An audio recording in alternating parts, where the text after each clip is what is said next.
you really have developed a deep knowledge into the lifetimes and integral yoga system of Sri Aurobindo.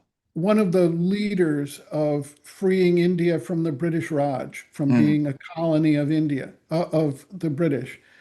And he was so well educated with a British education that he was able to make what the British said were seditious statements, but if you parsed them, there was nothing they could go after. mm, Well, they found some revolutionaries who had a, a bomb conspiracy going on to, you know, try to use violent means to help push the British out of India.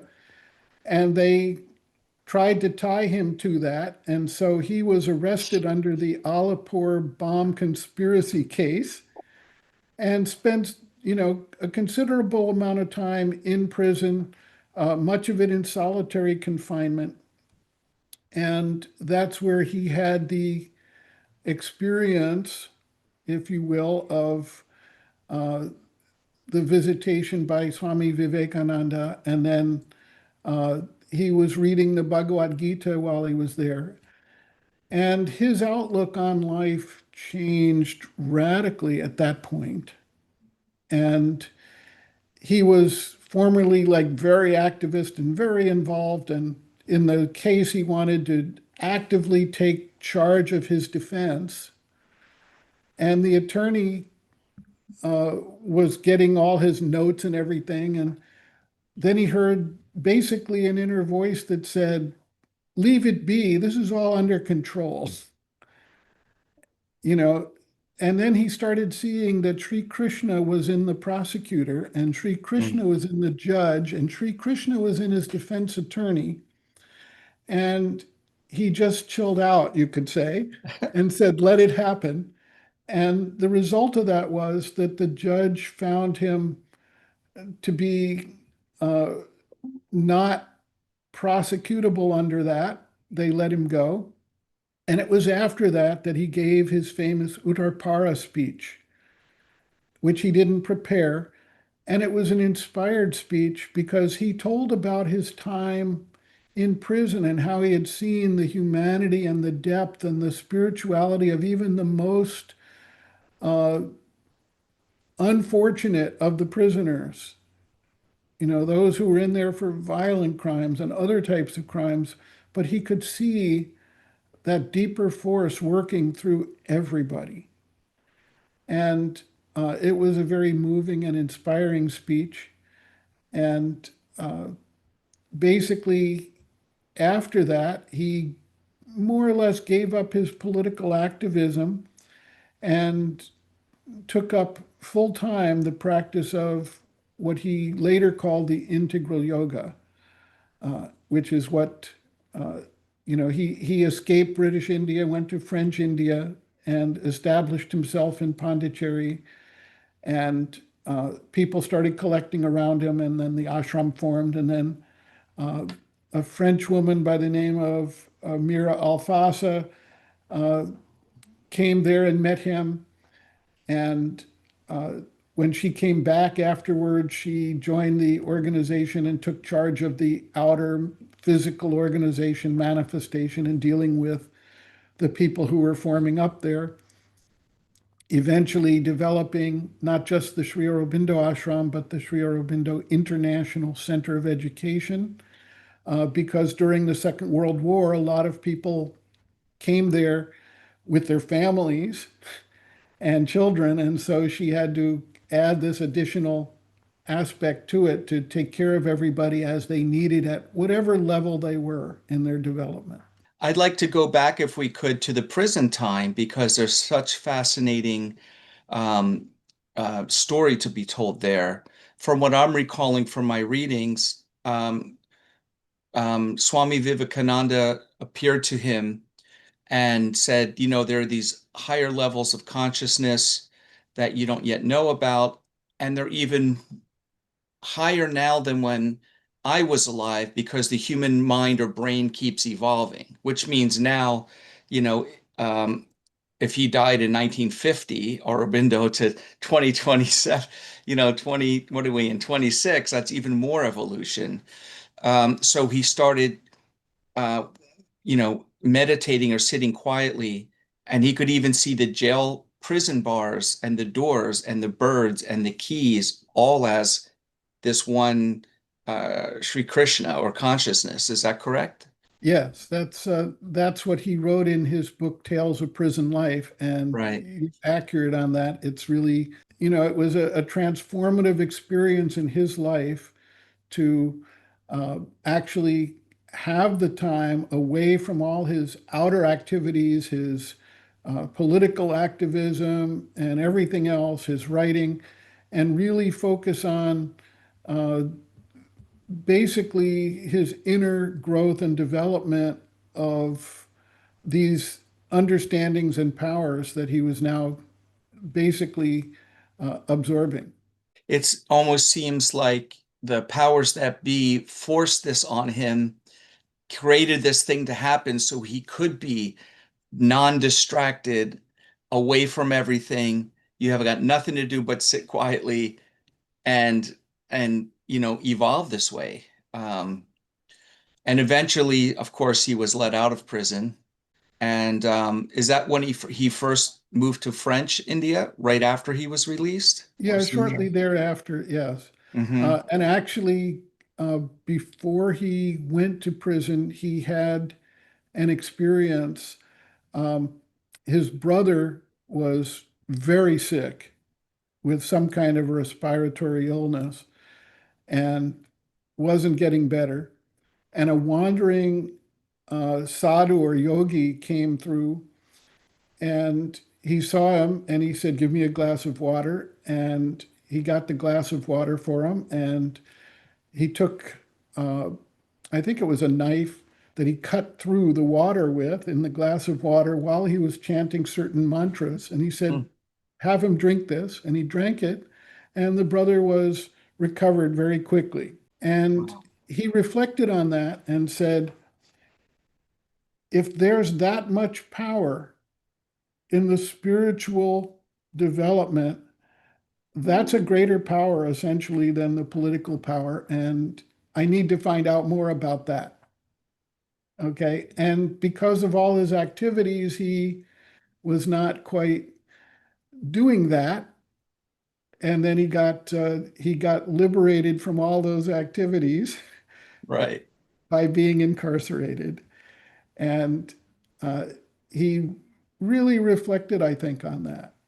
If I recall also, when the mother came to work with him full time, it was also like you were saying, she was kind of managing the outward uh, movements and planning and activities so that he could spend time more in silence and developing um, these insights. Well, Was yeah, there a there specific meditation or process that he used for that? Or was he just sitting quietly and allowing this kind of consciousness to develop in him or come to him?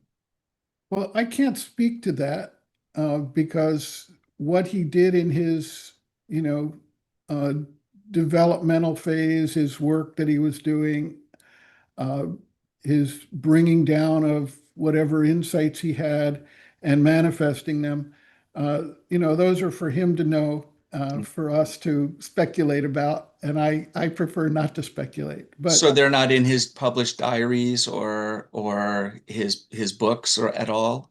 not specifically. He Yeah. did publish something called A Record of Yoga, Okay.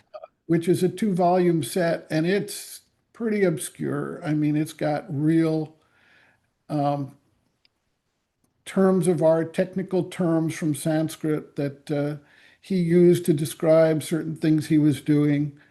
But I'm not sure that's of great value to people.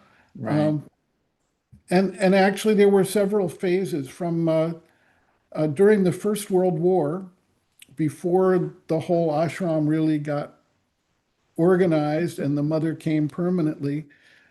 He was systematically writing a journal called the Arya, Mm. and it was serializing basically the books that we now know as The Life Divine, The Synthesis of Yoga, The Ideal of Human Unity, The Human Cycle, Essays on the Gita, Foundations of Indian Culture, etc. Hmm. All of his main writings, other than Savitri and the letters, were written during this 5 or 6 year period, serialized in this magazine, and later turned into books.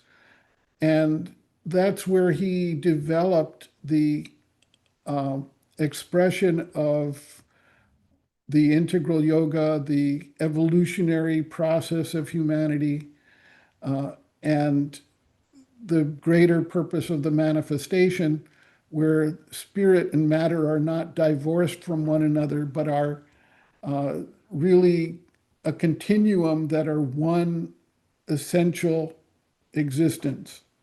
And in the first 4 chapters of The Life Divine, he basically gives us a quick summary of that understanding. The first chapter, The Human Aspiration, where he talks about what humanity strives for, what it seeks for, and what drives that.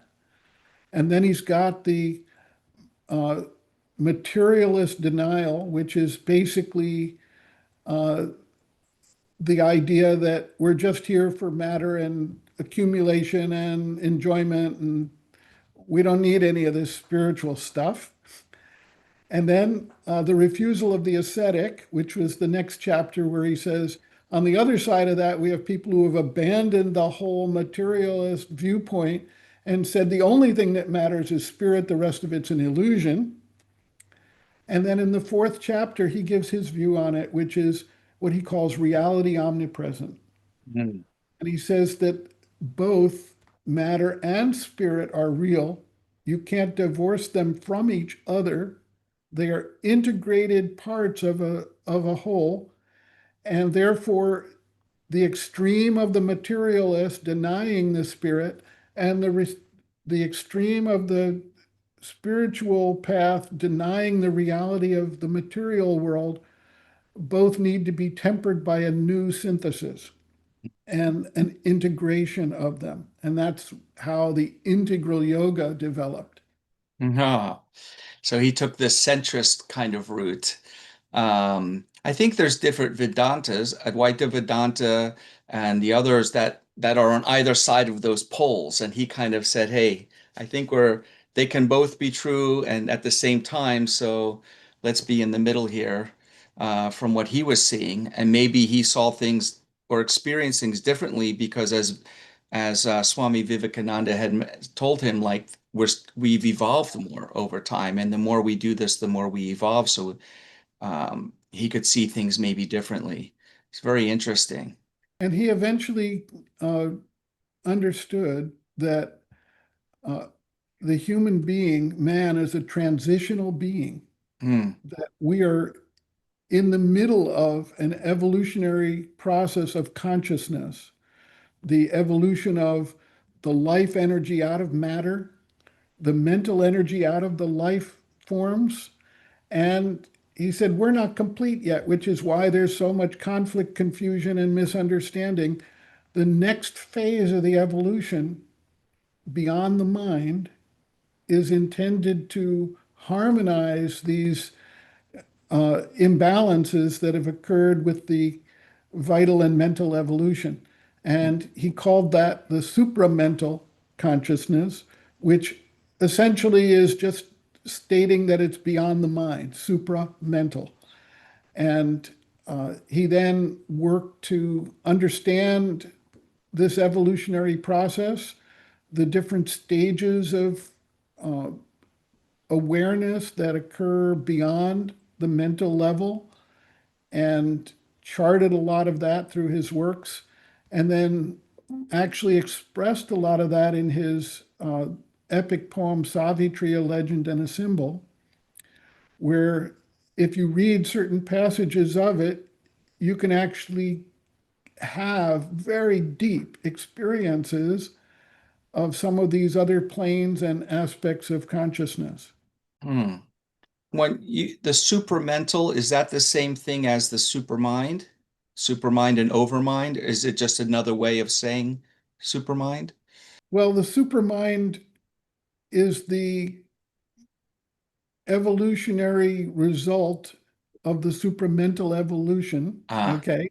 I got it. And they both refer to the same thing. The overmind, on the other hand, is an intermediary stage because he said, you don't just jump from mental to supramental. There are phases and stages in between the uh, illumined mind, the intuitive mind, the overmind, etc. And he charted through his experience uh, different phases along the way towards the supramental awareness. Hmm. Did he write down or teach the steps or the techniques or protocols to get from each of those stages up? He did, but not as some kind of a specific, everybody does this technique thing, um, which has been, the way paths of yoga in the past have done it. You get a certain set of Right. exercises or breathing routines or mental concentrations or mindfulness, whatever it is, and you do that and then you go somewhere specific. What he basically looked at is that every human being is at a different place in their own individual development and evolution. They bring certain basic things with them into this life and Hmm. they develop. And so it has to be flexible and not tailored to any one thing that everybody gets to do. Everyone may wind up doing different things and at different stages of your life. You may wind up doing different things uh, to meet the next challenge you have in your own development. So instead of prescribing for everybody, he more or less set a basic overview and understanding for people to work with, and then ask people to just follow that up. And the basic core of that is aspiration, which is tuning the conscious awareness towards the spiritual principle, towards the promptings of the soul, you could say. Okay. Rejection, which is looking at the things that distract you from that focus and basically letting them fall away from your life. And surrender. And surrender basically means once that higher connection is there, to allow it to work and do its job and change who you are as an individual. So that's really, if you want to talk about a technique, that's the technique. He sets it forth in a very tiny book called The Mother. Uh, and it's really remarkable because it sounds so simple, but when you actually try to do it, you realize that uh, there's a lot going on here. I mean, how to tune your aspiration when you're dealing with a job and your family and the demands of the society and the pressures of the world, how to tune your aspiration to your spiritual purpose and not be distracted. Well, And that at the seems same time, almost impossible. Yeah, not abandon the life, okay? right. Uh, and the rejection, I mean, we have impulses, we have a craving for food, we become angry at different times. There are sexual impulses, there are uh, greedy impulses, there are domination impulses, there are fears, there are jealousies, everything. Those are the things that we wind up understanding we need to find a way to unravel and dissolve. The things that have been embedded in us need to be released. And so basically, uh, this process becomes all encompassing. And I've sort of found that out because after spending many years reading the main works, I started working on sort of little tiny quote guidebooks, end quote, that are meant for quote beginners, end quote. And the one I'm working on right now is called Bases of Yoga. And having read that back in 1971 and never looked at it again, uh, I'm finding that this is not a beginner's text. Uh, this is the real deal. This is something that, that you have to work on every day. Uh, it's really amazing. Yeah. I mean, those basic stages, attaining, I mean, aspiration, it's easy to say, like, I aspire to be an Olympic athlete. You've got to do this many things to do that, let alone stop the mind from its mind work, and focus, like you're saying, outside your family, your job, your emotional issues, baggage that you carry with you, your pain body, all the things, war, all the things that were going on. And was Sri Aurobindo giving lectures and talks about how to do this, or is it just here's what you need to do?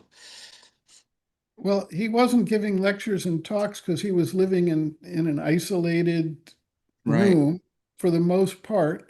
Until the mid 1930s, he was basically very isolated, except for maybe meeting with the mother. But then he started having evening talks with some close disciples. But the reality of all that is that it isn't a matter of telling people what to do, but more or less asking people to become conscious and work through who you are, what you're about, etc., uh, and struggle with it. I mean, Right. that's the real learning. Uh, there's an interesting story that I'm not sure if it's real from the Mahabharata or just a made up story, but it's a good story. And it's basically the teacher of the Pandavas and the Kauravas, the princes, was named Drona. And he had 100 princes of the Kauravas and the 5 Pandavas who were sort of cousins to each other that he was teaching. And one day he said, today's lesson is not to become angry. Okay. And to your point, really, it's okay, easy to say that. And so he then went through all the princes and asked them, do you understand today's lesson? And all of them said, yes, not to become angry. And he got to Yudhishthira, who was the eldest, who was intended to become the next king. Okay. And Yudhishthira said, well, no, actually, I don't quite understand this. And so the next day they repeated the same thing, and the same thing happened. And the third day. And meanwhile, Drona is, beside himself because somehow this leader, this future leader, who's got all the intelligence in the world, isn't understanding this Right. very simple idea. And he becomes angry and he slaps him across the face. Now, it is a death sentence for anyone to slap the heir apparent crown prince. And Yudhishthira said, I now understand how not to become angry. And he honored his guru for that teaching because he had an actual experience and he was struggling with it internally. And eventually, when he had the actual experience, he realized how to transmute the possibility of anger into understanding, goodwill, and compassion. And so that's sort of my answer to whether Sri Aurobindo uh, gave lectures and talks and told everyone how to do it. No, everyone needs to do the work themselves and struggle with it. And at the same time, not abandon the world and the life that they're living, but actually do it within that framework. Um, I remember once Sri M.P. Pundit asked me to write an article, and I was in my early 20s living at the ashram at the time. And he said, write an article on accounting in mother's service. I said, I know nothing at all about accounting. He said, doesn't matter, just write this article, figure it Doesn't out. matter. Okay. And, I'd been studying philosophy and psychology and sociology. I was not a math person or an accounting person. I guess you saw that by my math at the beginning here. Uh, and so I wrote this article because, it was a common feeling among people who were devotees that, oh, mother takes care of everything, not my problem. It'll all get worked out. And I had to reconcile that common sense approach to things of surrender to a larger will with the mental organization needed for accounting. And so I wrote this article. And when I later went back to the United States and wound up having to start a business and develop the publishing and the distribution and the other things that I'm doing, I had to really become very deep in how to keep accounting working in this process. And I realized that Panditji was more or less setting me up for something. That's funny how that happens. Yeah. Exactly. When did you arrive at Aurobindo's ashram, and how long did you stay? I arrived in the spring of 1973 and I left in February 74. Um, I went there on a tourist visa, which was a 3-month visa. Right. And I went in for extensions and they kept saying, you can't become a resident person here. You can't do that once you're here. You have to go out, get a new visa approved, and then come back. And I said, well, I appreciate what you're telling me, but why don't you send this to Delhi and ask them? And they did that and it came back no. Meanwhile, 3 months had gone by. And then I said, well, do it again. And they did it again, and another 3 months went by. And then in early 1974, after they did it again, Delhi approved it. Wow. And a few weeks later, I was on my way back to the United States. Great story. It's like you needed to be there. They trusted you the second time, something to allow you to stay another 3 months. Now, the mother wasn't still in her physical form when you were there. I don't think that's possible. No, it is possible. Oh, it is? She was actually there. She left her body in November 1973. Ah, So right in the middle of the time that I was there, she held a balcony darshan, which she used to do for her devotees in August of 1973. And then she passed away on the 17th of November, mm, 1973. So yes, I was there during that time and got to experience certain things that um, most people don't understand, how these forces work. But uh, on an occult level, all these energies that flow in the universe are universal, and we all have the ability to receive, accept, or reject and retransmit all those energies. And so, I'm writing a blog post right now on dealing with sexual energies, and one of the uh, incidents I related was somebody who walked into a room dripping with sexual intensity, and he stared at some woman across the room whom he didn't know. And this vibe, I mean, you could see the vibe coming off of him. Okay. She turned around and looked at him, saw what was going on, and immediately vibed to the same thing, and they left together. wow.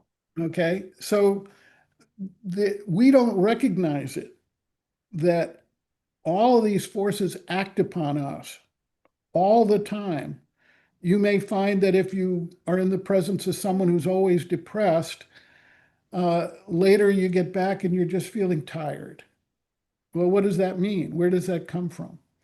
And so when the mother was there, uh, without even a physical interaction one-on-one, certain things began to happen that really woke people up. An example of that is for the August Darshan, they said, well, mother is physically frail. She's not going to do a Darshan this time. She's canceling the Darshan. It's not going to happen.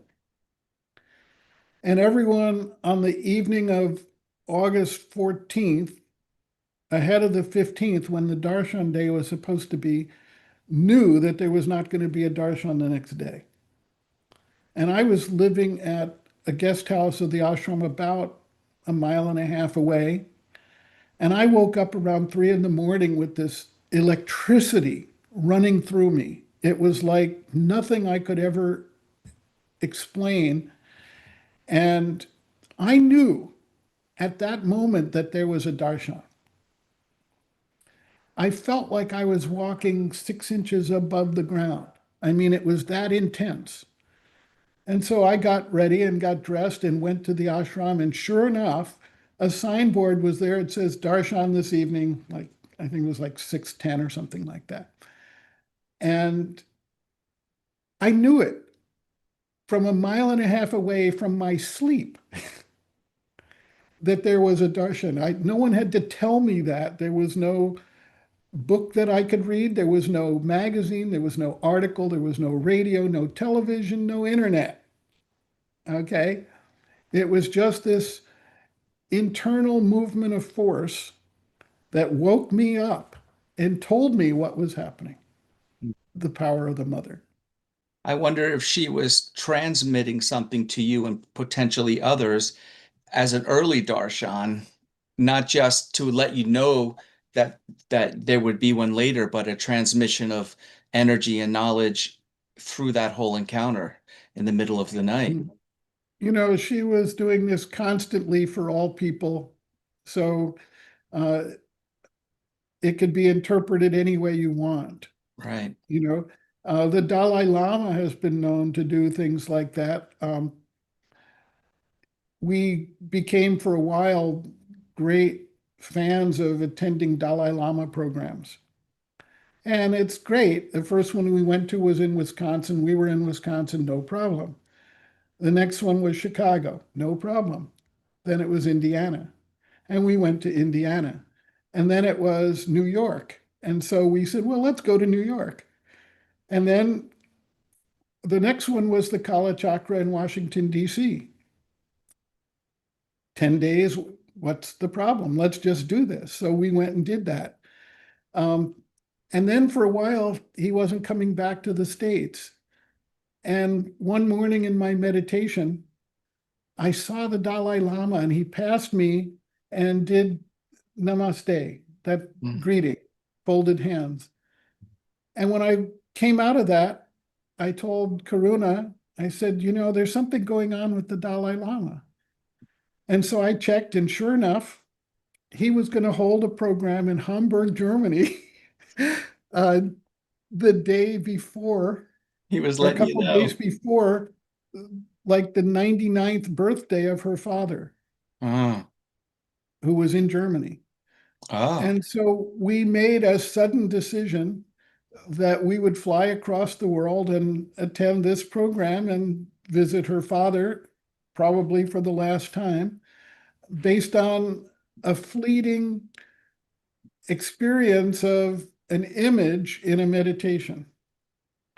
So this is not unusual that spiritually developed personalities can sort of send out what in Tibetan yoga they call gift waves, the energetic psychic waves that anyone who's receptive to it is going to capture. And then what do they do with it? Do they disregard it? Do they work with it? Do they accept it? Do they reject it? Do they retransmit it? Okay. So everybody on the planet has these capabilities when they open to it. And it's just where they're focusing their attention, where they're tuning their aspiration mm, that leads to how they know something is happening at some level and how they choose to respond to it. Mm-hmm. And I should say the reason we got very involved with attending Dalai Lama programs wasn't that we suddenly became Buddhists. We weren't. But the energy and the focus and the intensity in that room, wherever he did these programs, was extraordinary. Mm. And we just felt like there are so few opportunities to have satsang with real spiritually focused individuals. Whether they're our path or not doesn't matter to us.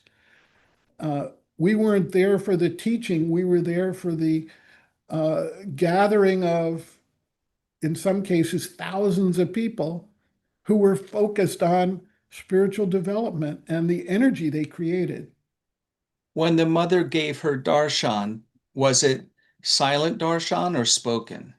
The balcony darshan is a unique thing. She's up on a balcony um, way above, it's like second floor, Yeah. okay? And I can't speak about other darshans and what she did before, particularly when Sri Aurobindo and the mother did darshan together. I don't know whether there was any spoken or anything else because I wasn't there. But the one I attended, uh, there were thousands of devotees in the street. Okay. And some of them were there for many, many hours. And I was there for many hours, and it was raining cats and dogs. I mean, it was really amazing how wet everyone was.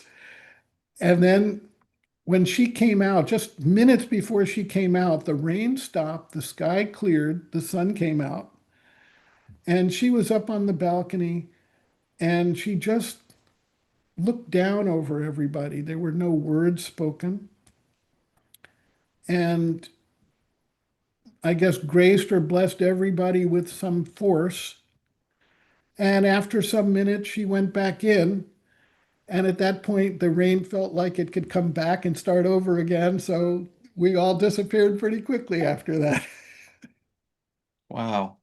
Did she have a faster path to realization than the other followers of Aurobindo because she was so closely intertwined with him and connected with him? Well, I don't think she elevated. I think she was there. Ah, Um, she basically, sometimes souls are evolved early on. And in Savitri, Sri Aurobindo speaks about uh,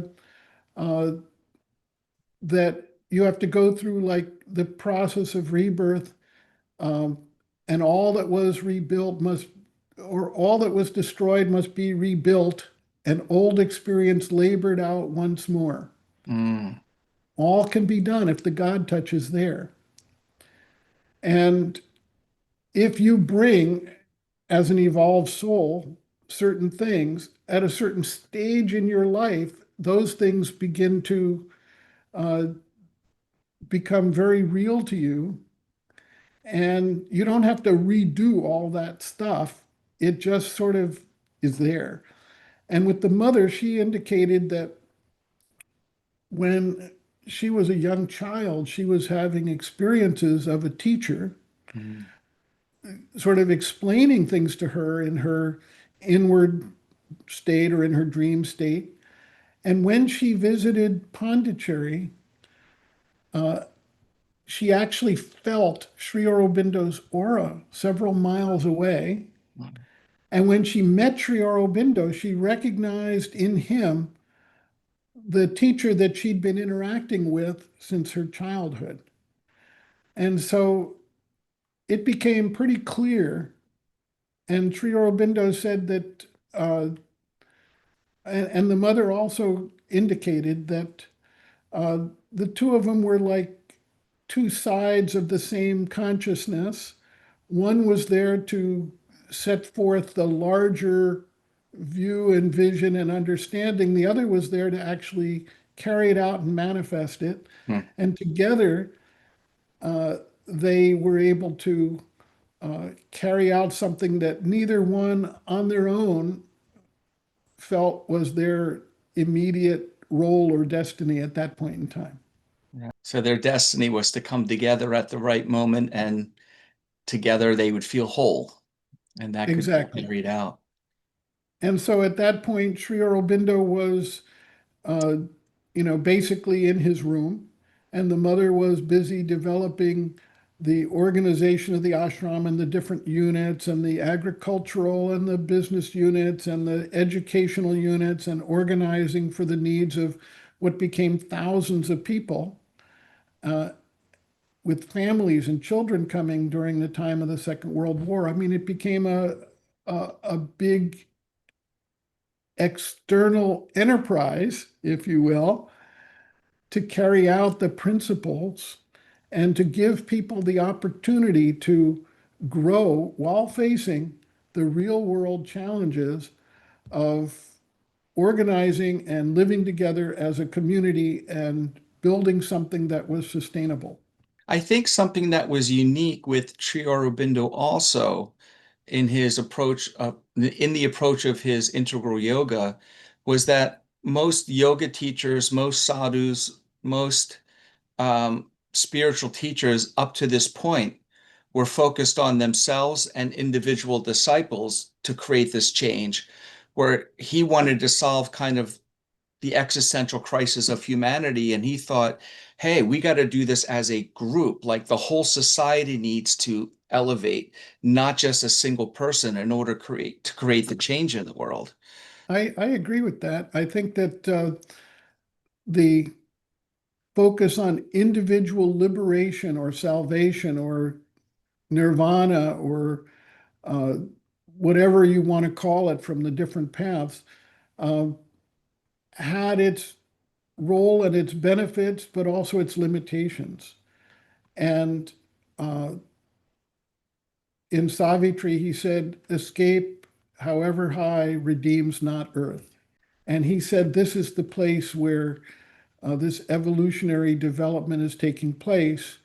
And we need to work at this level. And essentially, we're one organism. People keep thinking we're separate beings and organisms, but I always use the example of where would you be without trees and plants? We breathe in the oxygen, if you will, that they create. If they're not there, we don't exist. We're not separate beings, we're codependent or uh, even closer than that. We are one existence that's differentiated into different divisions of labor, you could say, but it's one existence. And Yeah. so it's not a matter of some individual escaping all of this. It's a matter of how does the entire evolution move to its next phase? And what consciousness does that bring? And what does that do to transform not only human life, but the entire life on the planet? Yeah, not just the Earth, but the whole universe and all, and galaxy and everything. I mean, it's one consciousness, I believe. We're all part of one Exactly. consciousness. And the Yeah. scientists are just starting to figure that out. Very They slowly. started by saying that, well, matter is not actually matter, it's really energy. Right. And then they created the atom bomb to prove it. Hmm. Okay, that's fine. Now, the next thing is they say, well, actually, energy isn't energy, it's consciousness. Right. And now the physicists are saying, well, there's quantum entanglement. And they're saying, well, atoms are quantumly entangled. Well, guess what? The whole universe is Universe. quantumly entangled. Right. Right. They're getting there. It's a slow Right. process. So we keep mentioning Savitri, and can you tell us what does that mean? And I think it's a book or writing by Sri Aurobindo. So Savitri is his actual life's work legacy, if you will. After he finished all the major philosophical, spiritual, yogic writings, he continued to work on Savitri. And the only other writing he really did, for the most part, was the letters on yoga, which were massive because he was actually responding to real disciple concerns in a real time.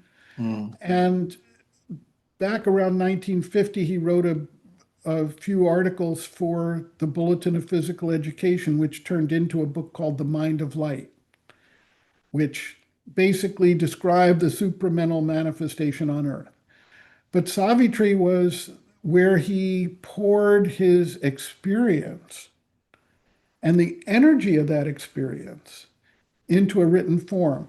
It was an epic poem. It's over 800 pages mm, in 12 cantos, or yeah, 12 books, each with numerous cantos, in a blank verse that has a power of manifestation in it that if you read it with intensity, with just an open mind, not trying to argue with it, not trying to grapple with it, but just feeling the flow of the energy and what the words do to you, you can move into all these different experiences uh, really incredibly. A few lines of this poem go like, I saw the omnipotent's flaming pioneers over the heavenly verge which turns towards life, come crowding down the amber stairs of birth, forerunners of a divine multitude. Out of the paths of the morning star they came into the little room of mortal life. I saw them cross the twilight of an age, the sun-eyed children of a marvelous dawn, the great creators with wide brows of calm, the massive barrier breakers of the world, and wrestlers with destiny in her lists of will, the laborers in the quarries of the gods, the messengers of the incommunicable, the architects of immortality. And I mean, that's just one brief passage out of 800 pages. mm. Um, it's really, he was revising that work up until the very last. And he deals with everything, the spiritual consciousness, the different planes of existence, the physical planes, the vital planes, the various mental planes, the spiritual planes, the search for the soul, the yoga practices and the experience of that, the debate of love and death, and the eventual transformation of human existence. All of that's in there. It's pretty amazing. Did he ever reach the highest level that he was hoping to attain? I can't speak to that. You'd have to ask him. Where I think he was saying that he could change things on a cellular level in the body. Maybe I'm misinterpreting something or I'm misremembering. Well, let me just say that the supramental evolution is not something that is either completed in a day, nor is the last stage of the evolution. He did not, I believe, expect everything to be transformed for either any individual or for the world overnight. Um, I sometimes speculate that we're looking at a 300 or 400 year process for this next phase to really fully implement. And Sri Aurobindo's viewpoint was that um, unless all of humanity evolves to a certain degree, some of the forces at the next level can't stick Right. and really do what they need to do. There needs to be sort of a general upgrading or what I call texturing of consciousness Mm, as a platform, even though not every individual is going to be supramental evolved being, but the basic humanity needs to have a certain development and maturity that it's still working towards. right. And until that happens, I don't think anyone could claim that the entire supramental manifestation has occurred for any one individual. Now, whether there are glimpses of it, whether somebody has embodied it in certain ways, not for me to speak to. ask Sri Aurobindo what his own experience was. Now you mentioned that there were three transformations: a psychic, a spiritual, and then the supramental. That's called the triple transformation in The the triple. life divine. So Okay. Sri Aurobindo actually mentioned it, and I don't disagree with that. From my own experience, it looks like uh, that's what we seem to go through.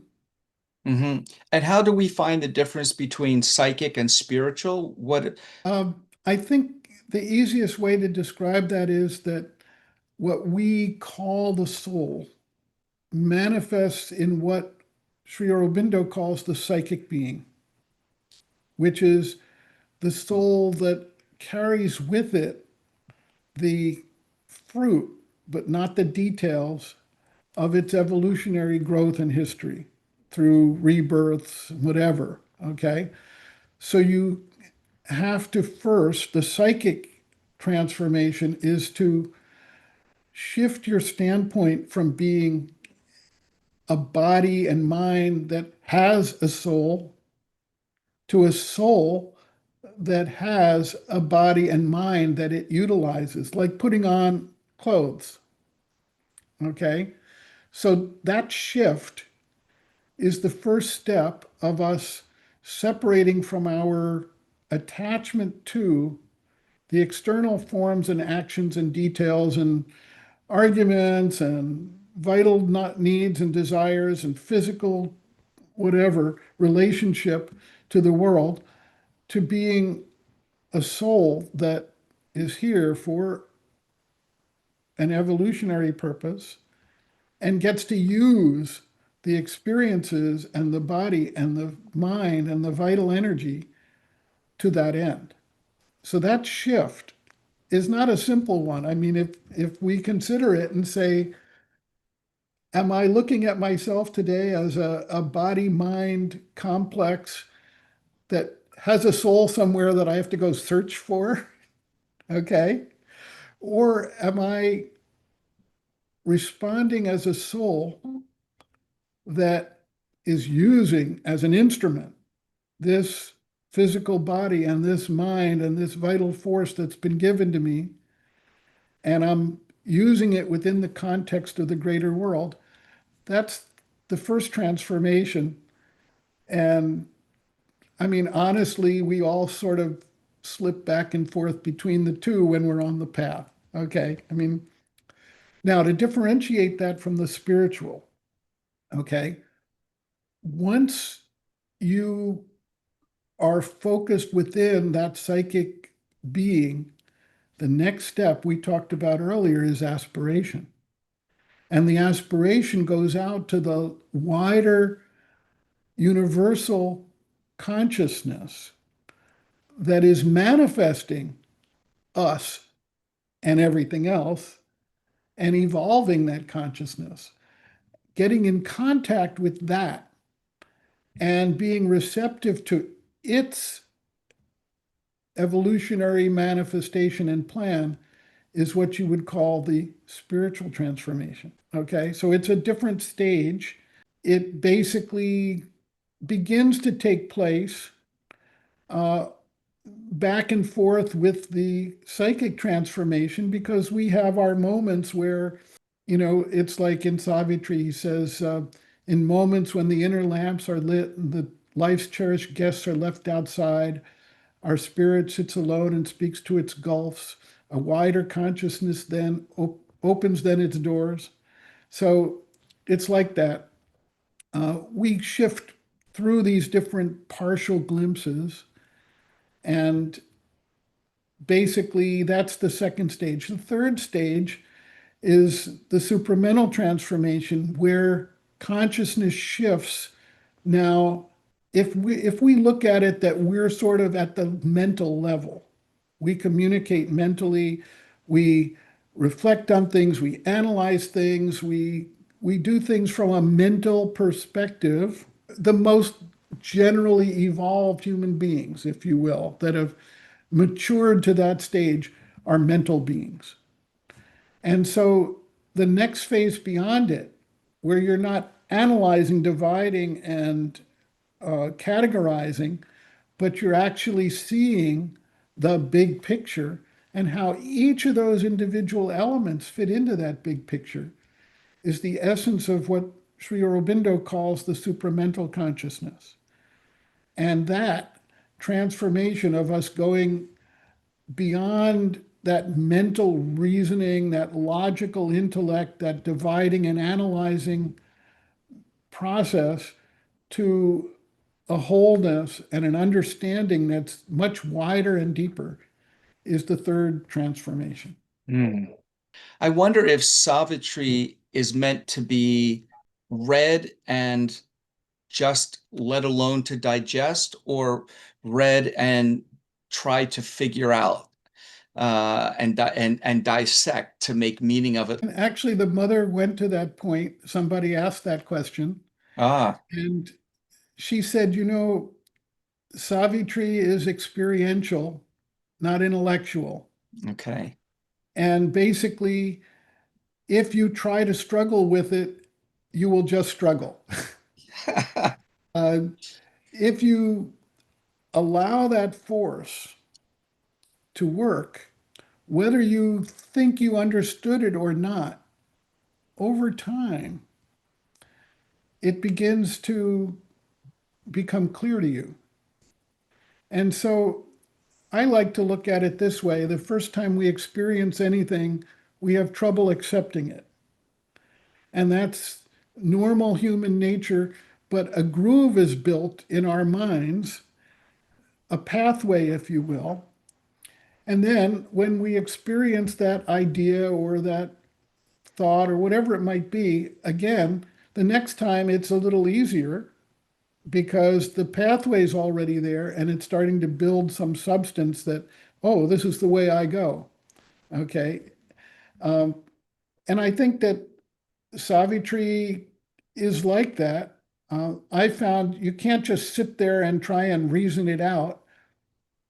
But what we do now is every Friday, or almost every Friday, we have a short session here where several people gather and we do a reading from Savitri. We choose a page at random. And actually, I did some of that. My blog posts, I have a blog post on Savitri, a folder on my blog on Savitri, and I didn't try to describe or explain Savitri. What I did was chose passages that were interesting to me and recited them for whatever it was worth. Hmm. And I encourage people to recite it even verbally while they're reading it, or at least don't try to digest it like reading a book and underlining and highlighting things, but read it with just a sense of openness to, well, what is Sri Aurobindo communicating about an experience? And I tried to do it the other way. I was living at the ashram and I picked up Savitri and I started on the first page. It's like, it was the hour before the gods awake. Across the path of the divine event, the huge foreboding mind of night alone in her unlit temple of eternity lay stretched immobile upon silence marge. And it's like, I Sounds like thought, Shakespeare, for goodness sake. how am I Yeah. going to understand this? So I got out a dictionary Ah, and I started parsing every word. And I got a lot deeper sense of the inflection and the nuance that's there. But it's not something I could do more than a few pages. And then after that, I thought, let it alone. This is not the right way. And I just started finding passages that spoke to me and read them and recited them. And actually, when I went to the United States afterwards and started selling books, uh, I became sort of infamous because I would go into a bookstore and say, look, you really need some of these books on your shelf. Let me show you. And so I'd sit down and read passages from Savitri to them and recite them there. And I met someone later who ran a distribution company who said, I know who you are. I keep hearing about you. They thought this is the craziest thing in the world. I said, well, did they buy books? And he said, yeah, they did buy books. Maybe. And I said, well, maybe to get rid of me. I don't know. Oh my But God. that was my quote technique, end quote, for selling books, just giving an experience. But actually, it was very useful.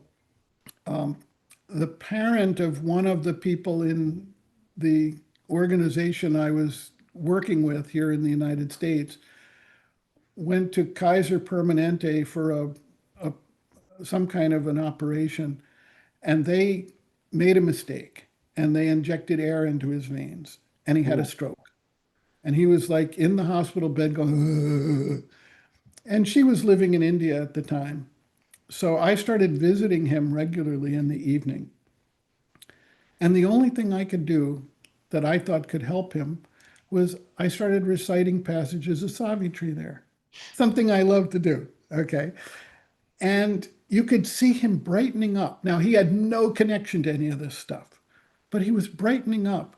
And then the nurses started coming in and they would sit there for these things and they were brightening up. And they thought he was going to die, but he didn't die and he greatly recovered. He didn't ever fully recover because it was a serious deal, but he greatly recovered. He didn't die, and everybody got an experience out of it.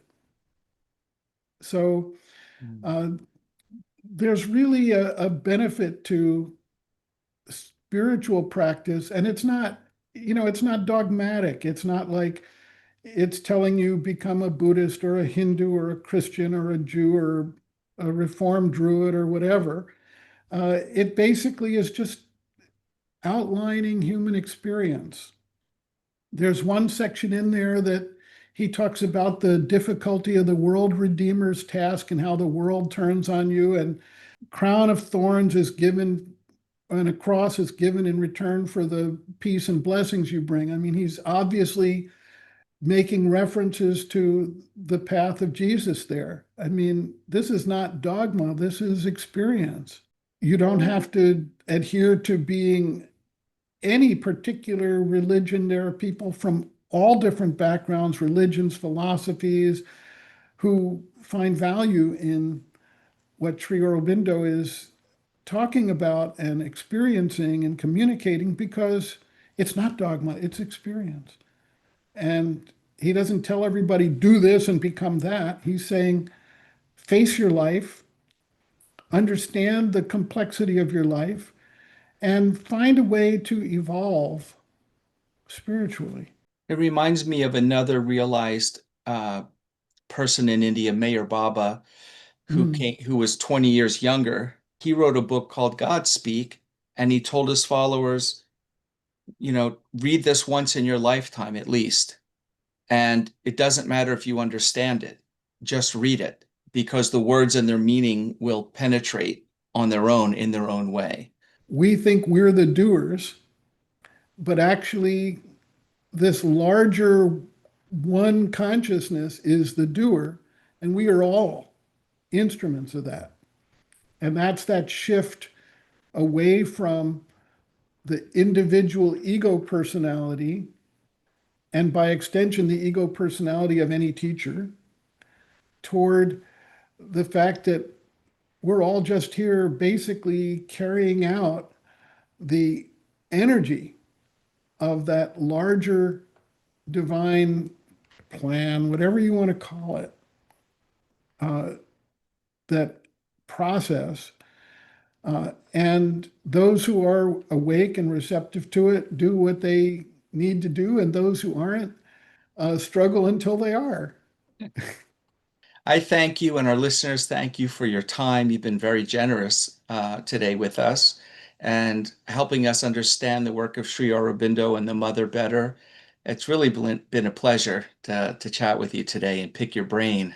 Well, it's great. I really appreciate the back and forth conversation and the sharing of understanding and insights. I'm always receptive to that process. So it's really truly a pleasure, and I'm glad that we had a chance to meet and speak together.